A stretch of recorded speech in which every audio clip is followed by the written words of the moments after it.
சிவபெருமான் ஆனந்த தாண்டவம் நிகழ்த்திய நாள் திருவாதிரை. அதேபோல் அம்பிகை ஆனந்த தாண்டவம் ஆடிய திருநாளே தைப்பூசம். சிவசக்தியின் இணைவாக விளங்கும் முருகப்பெருமானுக்குரிய சிறப்பு வழிபாட்டு நாளாக இந்த தைப்பூசம் மாறியது.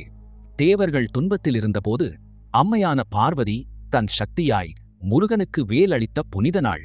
அதனால்தான் இந்த தைப்பூசம் நம்பிக்கையும் வெற்றியும் சேரும் நாள். வாழ்க்கையில் என்ன பிரச்சனை தீர வேண்டுமென்றாலும், என்ன வேண்டுதல் நிறைவேற வேண்டுமென்றாலும் முருகனை மனமுருகி நினைத்து வேண்டினால் நியாயமான வேண்டுதல்களை கந்தன் கவனிக்காமல் விடமாட்டார். தை மாதத்தில் வரும் தைப்பூச நன்னாளில் விரதமிருந்து அகத்தியர் சித்தரால் அருளப்பட்ட குருமுருகா, அருள்முருகா, ஆனந்த முருகா, சிவசக்தி பாலகனே, ஷண்முகனே, ஷடாக்ஷரனே, என் வாக்கிலும் நினைவிலும் நின்று காக்க, ஓம் ஐம் ஹ்ரீம் வேல் காக்க ஸ்வாஹா முருக மந்திர ஜபம் மனதுக்குள் இருக்கும் குழப்பங்களை நீக்கும். இந்த தைப்பூசத்தில் வேண்டுதலோடு மட்டுமில்லாமல் முழு நம்பிக்கையோடு முருகனை துதிப்போம்.